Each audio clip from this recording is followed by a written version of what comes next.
Hello to all. Saraswat international academy school में आप लोगों का मोस्ट वेलकम है। ठीक है, सबसे पहले मैं मेरा इंट्रोडक्शन दे दूं। माय नेम इज़ गौरव टेमानी और मैं आप लोगों को केमिस्ट्री पढ़ाने वाला हूं। ठीक है, आज अपन आप लोगों को बेसिक चीज़ों के बारे में बताएंगे। ठीक है, मैं आप लोगों को केमिस्ट्री से रिलेटेड बेसिक चीज़ें जो अपने 11th में रिलेट करती है, सब इंट्रोडक्शन चलेगा कि हाँ भाई हमने 10th में क्या क्या पढ़ा, केमिस्ट्री क्या होती है, केमिस्ट्री के कितने टाइप होते हैं, वो सारी चीज़ें जो अपने पोर्शन में आते हैं। होते तो बहुत सारे तरह के टाइप है, लेकिन कुछ इंपॉर्टेंट टाइप जो अपने केमिस्ट्री में काम आते हैं, उन सब चीज़ों के बारे में अपन बेसिकली अंडरस्टैंड करेंगे कि केमिस्ट्री का क्या है, basically importance of chemistry. And मैं आप लोगों को बेसिकली एटम के बारे में कुछ इंट्रोडक्शन बताऊंगा जो आपने अपने 10th के चैप्टर जो है एटॉमिक स्ट्रक्चर के बारे में आप लोगों ने ऑलरेडी पढ़ा है, लेकिन छोटा सा इंट्रोडक्शन कि एटम क्या होता है, एटम की इंपॉर्टेंस क्या होती है, वो सारी चीज़ें आज अपन डिस्कस करने वाले हैं। ठीक है, तो आज का लेक्चर स्टार्ट करते हैं। चलो, सबसे पहले केमिस्ट्री।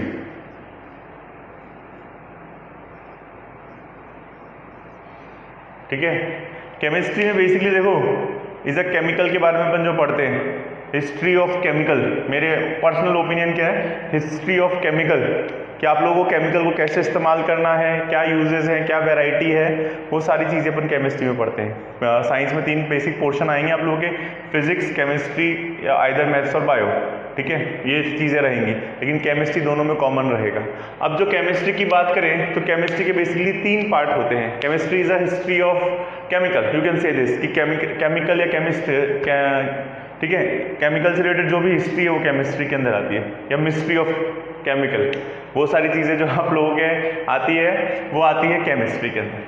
कोई दिक्कत नहीं है, ये बहुत बेसिक फंडामेंटल चीज़ है। अब देखो कुछ चीज़ें केमिस्ट्री में क्या क्या चीज़ें हैं जो अपने पोर्शन में है, और जो आप लोगों को सिर्फ पता होना चाहिए। केमिस्ट्री के 3 पार्ट होते हैं स्कूल में, जैसे सपोज कभी कभार कोई बोल दे, तो बेसिकली सबसे पहला जो आता है आप लोगों का केमिस्ट्री के अंदर, बहुत सारे पार्ट होते हैं लेकिन जो अपने इंपॉर्टेंट है, फिजिकल केमिस्ट्री। कौन सी chemistry? Physical chemistry. Sir physical chemistry में क्या होता है, फिजिकल केमिस्ट्री में क्या पढ़ते हैं? फिजिकल केमिस्ट्री में अपने मोल कॉन्सेप्ट पढ़ा था, N = वेट इन ग्राम, या फिजिकल जहाँ न्यूमेरिकल, इसमें देखो ये बेसिकली न्यूमेरिकल सेक्शन होता है। ठीक है, इसमें थर्मोडायनेमिक्स, इक्विलिब्रियम, बेसिक चीज़ें इंट्रोड्यूस होती हैं जो इसमें रिलेट करती हैं। ठीक है, atomic structure, structure of atom,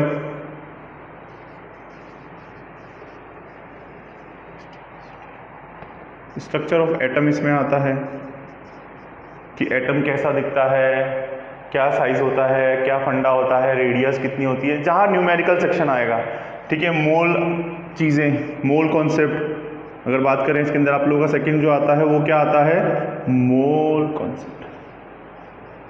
ये सारी चीज़ें आप लोगों के, और भी थर्मोडायनेमिक्स में चैप्टर्स के नाम नहीं लिख पा रहा हूँ, मुझे बता रहा हूँ कि हाँ जहाँ पे न्यूमेरिकल सेक्शन जो आएगा आप लोगों का, जहाँ थोड़ा बहुत चीज़ें बेसिक फंडामेंटल आएगी, वो आप लोगों के फिजिकल केमिस्ट्री में आएगी। थर्मोडायनेमिक्स के टेम्परेचर का बैलेंस कैसे स्टडी करते हैं, रिएक्शन किस तरफ मूव करती है, ये सब चीज़ें फिजिकल केमिस्ट्री के अंदर आने वाली है। फिर आता है आप लोगों का इनऑर्गेनिक। तीनों का अपना अपना रोल है, तीनों की अपनी अपनी इंपॉर्टेंस है। इनऑर्गेनिक केमिस्ट्री, कौन सी? Inorganic chemistry. इनऑर्गेनिक केमिस्ट्री में सबसे इंपॉर्टेंट जो है पीरियोडिक टेबल, कि पीरियोडिक टेबल किसने डिस्कवर की, यू नो द मेंडलीफ। ठीक है, उसने क्या क्या पीरियोडिक टेबल के बारे में बताया। फिर आप इसमें S, P, D, F, इन सारे ब्लॉक्स के बारे में डिटेल में, इसके हर एक एलिमेंट के बारे में आप लोगों ने सुना होगा। S ब्लॉक होता है पीरियोडिक टेबल के अंदर, P ब्लॉक नाम तो सुना होगा, मैं इसके डिटेल में नहीं जा रहा हूँ, मैं आपको बता रहा हूँ कि हाँ कोई एटम बॉन्ड क्यों बनाता है। भाई 2 एटम अगर बोल रहे हैं आपस में बॉन्ड क्यों बना रहे हैं, इनका रीज़न, ये सारी चीज़ें जो आती हैं वो इनऑर्गेनिक केमिस्ट्री में आती है। बेसिकली इनऑर्गेनिक केमिस्ट्री किसको एक्सप्लेन कर रहा है, हर एक एलिमेंट का बिहेवियर।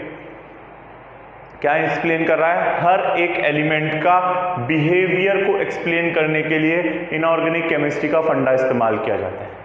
किसका? इनऑर्गेनिक केमिस्ट्री का फंडा इस्तेमाल किया जाता है। यहाँ पे तो मैं पूरा डिटेल में पढ़ाऊंगा, अपना 3rd चैप्टर से शुरू होगा। और एक केमिकल बॉन्डिंग, केमिकल बॉन्डिंग मतलब वही कि 2 एटम कब बॉन्ड बनाता है, भाई NaCl बनता है, सपोज सॉल्ट आपने देखा होगा। ठीक है, Na नहीं बनता, ऐसा क्यों नहीं होता? वही फास्फोरस के साथ सोडियम क्यों नहीं बनता, या किस रेशियो में बनता है? सारी की सारी रेशियो चीज़ें अपन कैसे में करने वाले हैं, पीरियोडिक टेबल में करने वाले हैं। ये चीज़ें आपको सिर्फ बता रहा हूँ बेसिक कि क्या क्या चीज़ें होते हैं, कोई एटलीस्ट नाम तो याद रखना। Organic chemistry, third physical chemistry, inorganic chemistry, और लास्ट आता है ऑर्गेनिक केमिस्ट्री। अब सर ये ऑर्गेनिक केमिस्ट्री क्या होती है? देखो, अपनी बॉडी जो बेसिकली, ठीक है, अपनी बेसिकली बॉडी जो है वो हाइड्रोकार्बन से मिलकर बनी हुई है। अपनी बॉडी जो है बेसिकली किससे मिलकर बनी हुई है? हाइड्रोकार्बन से मिलकर बनी हुई है। ठीक है, ऑर्गेनिक केमिस्ट्री के अंदर हाइड्रोजन एंड कार्बन का जो रेशो होता है उन्हें हाइड्रोकार्बन बोलते हैं। ठीक है, ये वाली बात क्लियर है। अब ऑर्गेनिक केमिस्ट्री के अंदर क्या आता है आप लोगों का, बेसिकली अब देखो जिसको मेडिकल फील्ड के अंदर जाने का है उसके लिए ऑर्गेनिक केमिस्ट्री अपने आप में बहुत ज़्यादा इंपॉर्टेंट रोल रखती है। जिसको भी मेडिकल फील्ड में जाने का है उसके लिए ऑर्गेनिक केमिस्ट्री जो है अपना बहुत बड़ा इंपॉर्टेंट रोल रखती है। जिसको मेडिसिन में जाना है, अब देखो मेरी बॉडी किससे मिलकर बनी है? अपनी सारी ह्यूमंस, प्लांट्स, एनिमल्स सब किससे मिलकर बने हुए हैं? कार्बन। सबसे बड़ा रेशो जो होता है वो कार्बन का होता है। ठीक है, अब किसी भी डिजीज में प्रॉब्लम हो रही है, अपने किसी का स्टमक एक हो रहा है या हेड एक हो रहा है, तो सब कार्बन से रिलेटेड बीमारियां हैं। अगर कार्बन और किससे जनरली हाइड्रोजन, इसके अलावा बेसिकली ऑक्सीजन, ये सारी चीजें ऑर्गेनिक केमिस्ट्री में।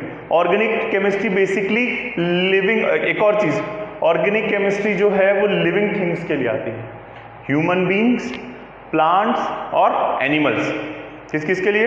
ह्यूमन बींग्स, प्लांट्स और एनिमल, इन सब चीज़ों के लिए जिनमें लाइफ है उसके लिए ऑर्गेनिक केमिस्ट्री आती है। जिसको मेडिसिन सेक्टर में जाना है, जिसको डीप में जैसे कोई भी मेडिसिन बनानी है, उन सब चीज़ों को कैसे बनाते हैं, कौन से डिजीज़ के लिए कौन सा मेडिसिन इस्तेमाल करते हैं, क्यों इस्तेमाल करते हैं, ये सारी चीज़ें अपन ऑर्गेनिक केमिस्ट्री के अंदर अंडरस्टैंड करेंगे। समझ में आ गया? 3 पार्ट थे बेसिकली।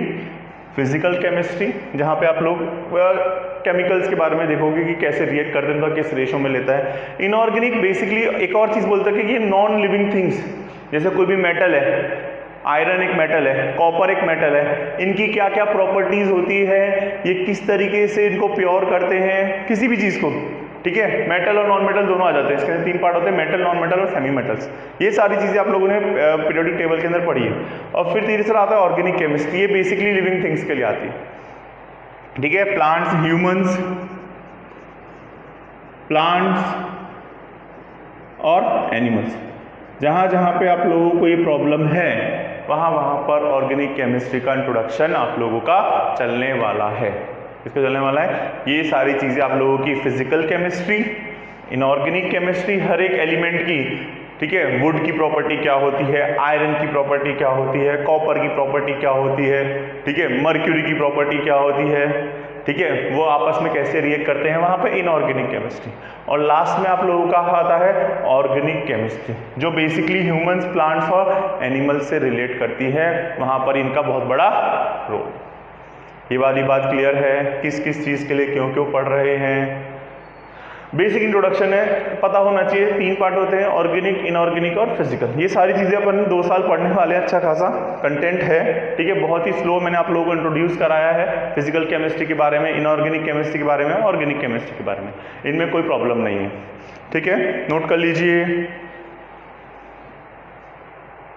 नोट कर लिया बच्चों? ये तो अपन बात करते हैं कितने तरह की केमिस्ट्री होती है। अब मैं आपको थोड़ी चीज़ें बताऊंगा।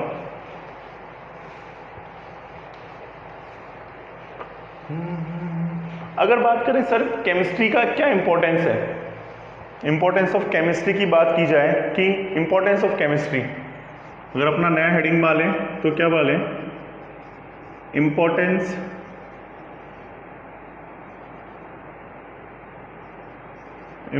Of chemistry.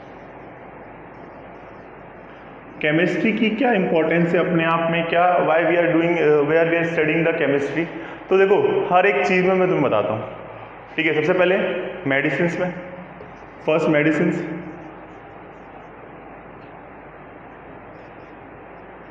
ठीक है, मेडिसिन सेक्टर में अगर बात करें, सिर्फ सुनो, you have to just listen. हर एक मेडिसिन जो है आप लोगों का क्या है, मेडिसिन सेक्टर के अंदर बहुत बड़ा रोल क्या है, वो केमिस्ट्री का है। भाई जितनी भी मेडिकल आती है, मेडिकल मेडिसिन आती हैं, उसमें पीछे सॉल्ट लिखा होता है कि इसके अंदर आप लोगों के ये सॉल्ट है, इसके अंदर ये सॉल्ट है, तो वो सारी चीज़ें आप लोगों के इसी के अंदर आती है। मेडिसिन के अंदर जितनी भी दवाइयाँ आप ले रहे हो, ग्लूकोज, फ्रुक्टोज, ग्लूकॉन डी ले रहे हो, या इलेक्ट्रॉल ले रहे हो, या हेडेक की मेडिसिन ले रहे हो, या स्टमक एक की मेडिसिन, किसी भी तरह की मेडिसिन में वो सब केमिस्ट्री का, उसका दूर दूर से फिजिक्स का कोई रोल नहीं। और अपने आप में केमिस्ट्री जो है कंप्लीट पैकेज है। अपने आप में क्या है, केमिस्ट्री क्या है, कंप्लीट पैकेज है। सबसे पहला जो आता है मेडिसिन, ठीक है, कोई दिक्कत नहीं है, मेडिसिन का समझ में आ गया। मेडिसिन में जितनी भी तरह की मेडिसिन है वो आप लोगों की केमिस्ट्री से रिलेट करती है, ठीक है। अच्छा, उसके बाद अगर बात की जाए और कौन कौन से सेक्टर होते हैं केमिस्ट्री के अंदर, कि जो भी है लाइफ साइकिल को स्टडी करने के लिए, किसको, लाइफ साइकिल को स्टडी करने के लिए आप लोगों का केमिस्ट्री का अपना अलग इंपॉर्टेंस है। किस किस के लिए, लाइफ साइकिल को स्टडी करने के लिए अपने केमिस्ट्री का अलग इंपॉर्टेंस है। फिर इंडस्ट्री में,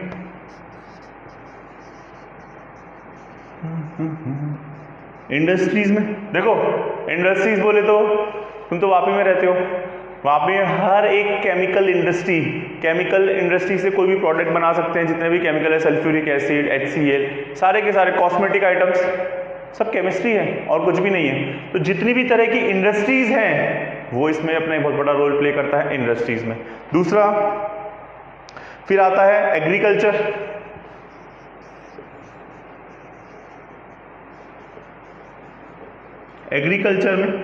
एग्रीकल्चर की अगर बात की जाए तो जितने भी फार्मिंग के हैं, ठीक है, बेसिकली लिविंग थिंग्स, जैसे कोई भी अटैक हो रहा है, क्या बोलते हैं, कीड़े वगैरह लग जाते हैं फार्मिंग में, तो उसको कैसे कर सकते हैं, या जो है क्रॉप्स है उनकी क्वालिटी इंप्रूव करनी है, तो उसमें अलग अलग चीज़ें, अमोनिया डाला जाता है, नाइट्रोजन, सल्फेट, अलग अलग चीज़ें डाली जाती है। तो जितने भी कंपाउंड है वो सब केमिकल है। तो वहाँ तुम्हारा इस तरीके से एग्रीकल्चर में अपने आप बहुत बड़ा रोल प्ले करता है। फिर new substance, development of new substance बोले तो न्यू सब्सटेंस के डेवलपमेंट में क्या होता है, न्यू सब्सटेंस के अगर डेवलपमेंट की बात की जाए तो जैसे मुझे बोला प्लास्टिक सबसे बढ़िया एग्जांपल है लाइफ में, प्लास्टिक। अब प्लास्टिक ये थोड़ी तुम पेड़ पे उगा रहे हो, कोई भी चीज़ जो प्लास्टिक की है, प्लास्टिक से रिलेटेड फाइबर है, इवन आज तक तो रेनकोट है, सब प्लास्टिक का है बारिश में। तो ये सब जो है एक नया सब्सटेंस बनाने के लिए, ठीक है, ये इसका बहुत बड़ा रोल है। फिर फिफ्थ पॉल्यूशन कंट्रोल में, अब सर पॉल्यूशन कंट्रोल में इसका कैसा रोल है, प्रिवेंशन ऑफ पॉल्यूशन,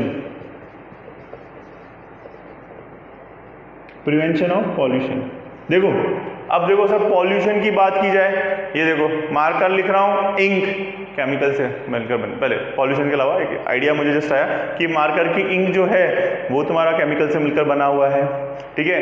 तुम्हारा चौक इस्तेमाल करते थे, चौक इज ऑल्सो, ठीक है, उस तरीके से मिलकर बने हुआ है। तो पॉल्यूशन में आजकल नया कंटेंट आया है CNG, वापी में तो CNG बहुत चलता है, CNG कंप्रेस्ड नेचुरल गैस, और एक LPG, ठीक है, वहां पर इस चीज का बहुत इस्तेमाल हो रहा है। इसके अलावा आजकल इलेक्ट्रिक कार आ गई, अब उसमें जो सेल इस्तेमाल करते हैं, भाई सेल या इलेक्ट्रिक कार इस्तेमाल कर रहे हैं। इलेक्ट्रिक कार बहुत अच्छी 30-35 लाख की बढ़िया कार आती है, जीरो बैलेंस। इलेक्ट्रिक बसेज आ गई हैं, तो वहाँ पे बेसिकली सेल वाला फंडा काम करता है, वहाँ पे भी तुम्हारा पूरा केमिकल सिनेरियो इस्तेमाल होता है। तो ये सारी चीज़ें तुम लोगों की प्रिवेंशन ऑफ, ठीक है। और इसके अलावा हेल्थ फील्ड, मेडिकल फील्ड मैंने तुम लोगों को बताई है। तो इस तरीके से केमिस्ट्री जो है किसी एक पर्टिकुलर फील्ड में बाउंडेड नहीं है, वो डिफरेंट फील्ड्स में अप्लाई होती है, ठीक है, डिफरेंट फील्ड्स में अप्लाई होती है, उनकी लाइफ में अलग अलग इंपॉर्टेंस है। और धीरे धीरे अभी तो देखो बस, ठीक है, ये जस्ट लाइक ए स्टोरी, तुम सुनो आराम से कि हाँ भाई ऐसा ऐसा ऐसा ऐसा होता है, तुम लोगों को पता होना चाहिए कि क्या इंपॉर्टेंस है, कि भाई सब चीज़ों के पीछे लॉजिक पता होना चाहिए कि सर क्यों पढ़ रहे हैं। अगर तुम्हें वापी में इंडस्ट्रियल सेक्टर में जाना है, केमिस्ट्री पढ़नी पड़ेगी, मेडिकल सेक्टर में जाना है, केमिस्ट्री पढ़नी पड़ेगी, ठीक है। किसी भी सेक्टर में, मतलब किसी भी तो नहीं, एग्रीकल्चर सेक्टर में जाना, बिजनेस सेक्टर में डिपेंड करता है आपका इंडस्ट्री, अगर बिजनेस में केमिकल वाला है तो ठीक है। ये इंक किसी सेक्टर, इंक फॉर्मेशन की फैक्ट्री डालनी है, केमिकल की नॉलेज होनी चाहिए। हर एक चीज़ के अंदर केमिकल की नॉलेज होनी चाहिए। पेंट की फैक्ट्री डालनी है तो you have to big businessman, तुम्हें बड़ा बिजनेसमैन बनना है तो नॉलेज तो ज़रूरी है। अब बिना स्कूल के बेसिक फाउंडेशन के तुम्हें नॉलेज नहीं आ सकती। तो ये सब चीज़ें इंपॉर्टेंस ऑफ केमिस्ट्री को डिनोट करता है, ठीक है, ओके। अच्छा, अब कुछ चीज़ें जो आप लोगों ने पहले भी पढ़ी हैं, लेकिन एक छोटा सा एक इंट्रोडक्शन कि हाँ भाई ऐसा ऐसा होता है, तुम लोगों को पता होना चाहिए, तो उसको अपन देख लेते हैं एक बार क्या फंडा काम कर रहा है क्या। अब ये तो केमिस्ट्री की इंपॉर्टेंस हो गई। अब सबसे पहले जो आता है अपना कि दुनिया में सबसे मैटर के 3 टाइप होते हैं, सॉलिड, लिक्विड, गैस। अब मैटर का सबसे छोटा पार्टिकल, दुनिया का सबसे छोटा पार्टिकल जो है एटम है। क्या है?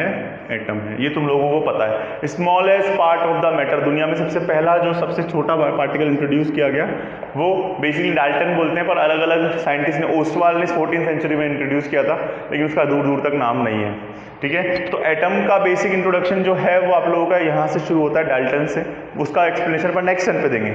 मैं इसी बात तुम्हें एटम के बारे में बताऊंगा, ठीक है। एटम क्या होता है, कैसा दिखता है, आपने जितना 10th में पढ़ा है सिर्फ उसको एक छोटा सा रिवीजन करेंगे अपन। क्या एटम, तुम लोगों को पता है, सब ने ऐसा देखा एटम ऐसा होता है, ठीक है।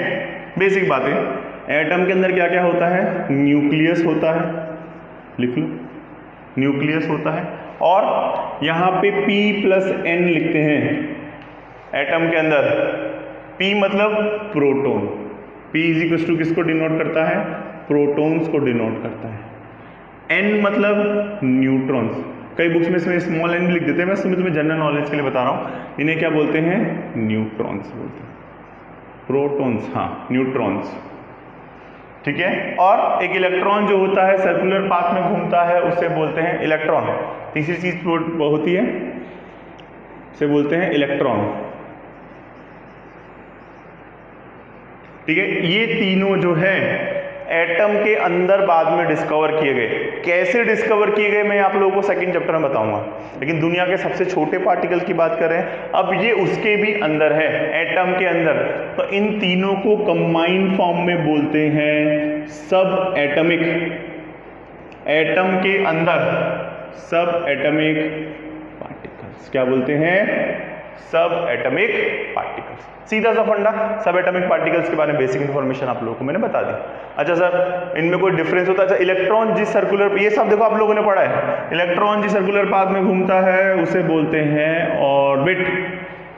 ये सारी चीजें आप लोगों को बताया कि ऑर्बिट क्या होता है, इलेक्ट्रॉन ऐसे ऐसे करके घूमता है, आप लोगों ने 4th चैप्टर 10th के में पढ़ा है, ठीक है, फिर भी मैं बता रहा हूँ, ठीक है। प्रोटॉन जो होता है, प्रोटॉन पे कौन सा चार्ज होता है, प्रोटॉन पर आप लोगों का पॉजिटिव चार्ज होता है। चार्ज को डिनोट करने का नया तरीका साइंस में चलता है, पॉजिटिव चार्ज होता है, ठीक है। इलेक्ट्रॉन पे, इलेक्ट्रॉन पर आप लोगों का नेगेटिव चार्ज होता है। कौन सा चार्ज होता है, नेगेटिव चार्ज होता है। फिर अगर बात कीजिए न्यूट्रॉन्स की, न्यूट्रॉन्स पे आप लोगों का न्यूट्रल चार्ज होता है। कौन सा चार्ज होता है, न्यूट्रल चार्ज। कौन सा चार्ज होता है, न्यूट्रल, मतलब कुछ भी नहीं है, सिर्फ वो अवेलेबल है। अरे इस क्लास में बेंचेस हैं, अब क्लास में सपोज मैं मान रहा हूँ पॉजिटिव चार्ज मतलब प्लस, बॉयज को मैं मान रहा हूँ प्लस, गर्ल्स को मान रहा हूँ माइनस। अब उसके अलावा क्या अवेलेबल है जो वेट में इक्वल है, वो है न्यूट्रॉन्स। तो न्यूट्रॉन्स में कौन सा चार्ज होता है आप लोगों का, न्यूट्रल, या इसको बोल सकते हैं नो चार्ज।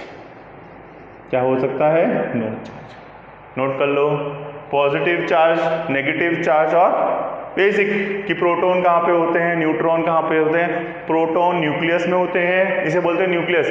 प्रोटॉन पे पॉजिटिव, न्यूट्रॉन पे न्यूट्रल, और इलेक्ट्रॉन पर नेगेटिव। प्रोटॉन और न्यूट्रॉन जहाँ पे होते हैं उसे क्या बोलते हैं, न्यूक्लियस बोलते हैं, और इलेक्ट्रॉन जहाँ पे होते हैं उसे क्या बोलते हैं, ऑर्बिट बोलते हैं। इलेक्ट्रॉन ऐसे सर्कुलर पाथ में रोटेट होता रहता है, इसे बोलते हैं ऑर्बिट। नोट कर लो। आई होप ये वाली बातें क्लियर होगी। बहुत बहुत बहुत बेसिक चीजें हैं, आप लोगों ने 9th में पढ़ी होगी। एटम के बारे में बहुत बार बार atom atom atom atom atom आने वाला है, तो ये एटम, ठीक है, नोट कर लिया। बस बहुत बेसिक इंट्रोडक्शन कि क्या अपन ने देखा पहले केमिस्ट्री की इंपॉर्टेंस। अच्छा देखो, अब क्या हुआ, अलग अलग एटम्स डिस्कवर किए गए। तुमने सुना होगा हाइड्रोजन एटम, ठीक है, फिर बात किया होगा हीलियम एटम, फिर लिथियम, फिर बेरिलियम, बोरॉन। 18 तक के एलिमेंट सबने याद किए होंगे, hydrogen, helium, lithium, beryllium, boron, carbon, nitrogen, oxygen, fluorine, neon, sodium, magnesium, ऐसे करके आप लोगों ने अलग अलग एलिमेंट्स 20 तक के टेबल आप लोगों की थी ये।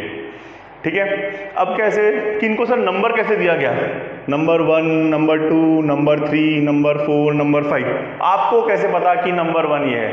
तो इन्होंने बोला कि नंबर ऑफ प्रोटॉन्स के बेसिस पे, किसके बेसिस पे, नंबर ऑफ प्रोटॉन्स के बेसिस पे। नंबर ऑफ प्रोटॉन को किसके रिप्रेजेंट करते हैं, एटॉमिक नंबर से रिप्रेजेंट करते हैं। Number of protons equals to, मैं यहाँ पे लिख देता हूँ atomic number is equals to क्या होता है आप लोगों का, एटॉमिक नंबर, जिसको Z से रिप्रेजेंट करते हैं। तो हाइड्रोजन में एक प्रोटॉन मिलता है इसलिए इसका नंबर 1 है।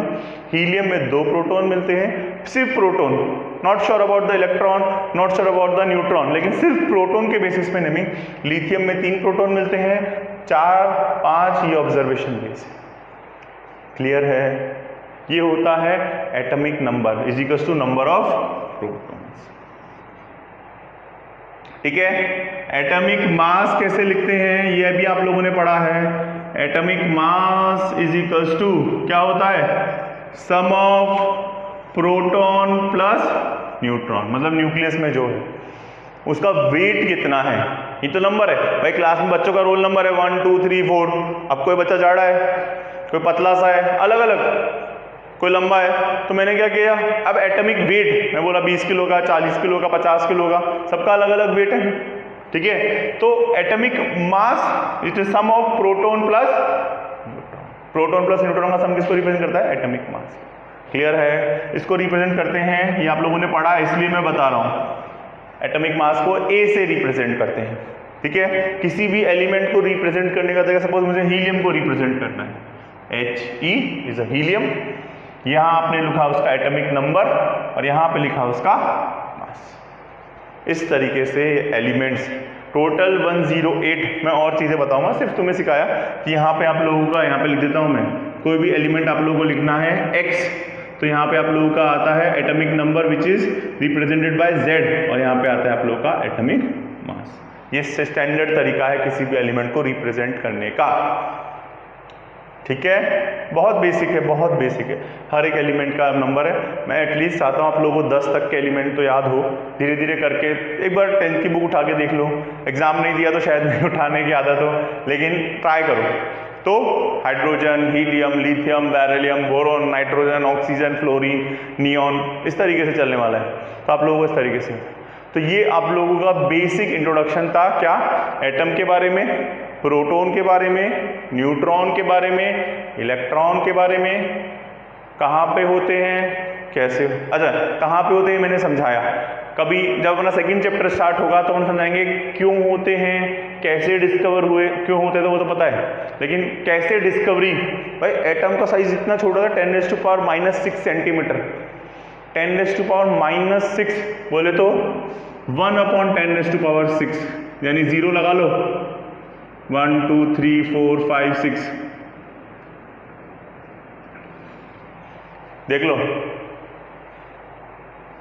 कहीं कहीं सैकड़ा, हजार, 10,000, लाख, 10 लाख, कितना छोटा होता है, उसके अंदर अपन ने, इंसान ने डिस्कवर कर लिया कि ये प्रोटॉन होता है, ये न्यूट्रॉन होता है। इस तरीके से डिस्कवरी हुई। तो मैंने आप लोगों को आज क्या क्या बताया, सिर्फ एक शॉर्ट रिवीजन बस। अब देखो उसका बहुत डिटेल है, पर आराम से करवाएंगे, अपने को पास बहुत टाइम है, अभी तो तुम आए हो। सिर्फ ध्यान से सुनो, क्लास नोट्स पे ध्यान दो, क्लास नोट्स अच्छे से कंप्लीट करोगे, मैं सब कुछ कराऊंगा, तुम्हें कुछ भी एक्स्ट्रा एफर्ट, मतलब सेल्फ स्टडी तो करनी ऑब्वियसली बात है, लेकिन और चीज़ें इंटरनेट ये वो अच्छे से क्लास में ध्यान दो। कोई डाउट है पूछो, अपने जूम सेशन स्टार्ट होंगे तब जूम सेशंस पे बड़ी चीज़ें डिस्कस करने वाले अपन, लेकिन अच्छे से ध्यान दो। ठीक है, तो ये सारी चीज़ें आप लोगों को मैंने आज एटम के बारे में बताई। मैंने केमिस्ट्री में 3 पार्ट बताया, फिजिकल, इनऑर्गेनिक, ऑर्गेनिक। ठीक है, फिर इंपॉर्टेंस ऑफ केमिस्ट्री बता दिया, क्या इंपॉर्टेंस है, और मैंने आप लोगों को एटम के बारे में बताया। नेक्स्ट टर्न से अपन एटम से ज़्यादा मैटर के अंदर चीज़ें, जो फर्स्ट चैप्टर है अपना केमिस्ट्री का, वहाँ से हमसे स्टार्ट करेंगे some basic concept of chemistry. वहाँ पे मैं आपको सॉलिड, लिक्विड और गैस के बारे में बताऊंगा, प्योर सब्सटेंस के बारे में बताऊंगा, वो सारी चीज़ें आप लोगों को नेक्स्ट टर्न पर करवाई जाएगी। ये मैंने आप लोगों को बेसिक इंट्रोडक्शन केमिस्ट्री का आज करवा दिया है। तो आई होप आप लोगों ने ध्यान से सुना होगा, अच्छे से इसको नोट्स में क्या है, इसको सिर्फ सुनो। नेक्स्ट लेक्चर से अगर आप नोट्स बनाओगे या लिखोगे, इसको लिख लो, बेसिक इंट्रोडक्शन है, केमिस्ट्री के कितने पार्ट होते हैं, क्या इंपॉर्टेंस होती है, बस इतना सा लिख लो। 3 पार्ट होते हैं, ये प्रोटॉन होता है, न्यूट्रॉन होता है, इन चीज़ों के बारे में देखो इंटरेस्ट लेके पढ़ोगे तो आएगा, इंटरेस्ट लेके नहीं पढ़ोगे तो कि फिर यही स्टेटमेंट होता है बच्चों का कि सर केमिस्ट्री समझ में नहीं आती। थोड़ा एफर्ट करो, कोई दिक्कत नहीं, अच्छी चीज़ है, इंपॉर्टेंट है। तो thank you from my side, आज के लिए इतना ही बहुत है। आप आई होप आप लोगों को सब समझ में आया होगा, किसी भी तरह का डाउट हो आप लोग पूछ सकते हैं। तो आज के लिए thank you from my side, all the best, पढ़ते रहिए, थैंक यू।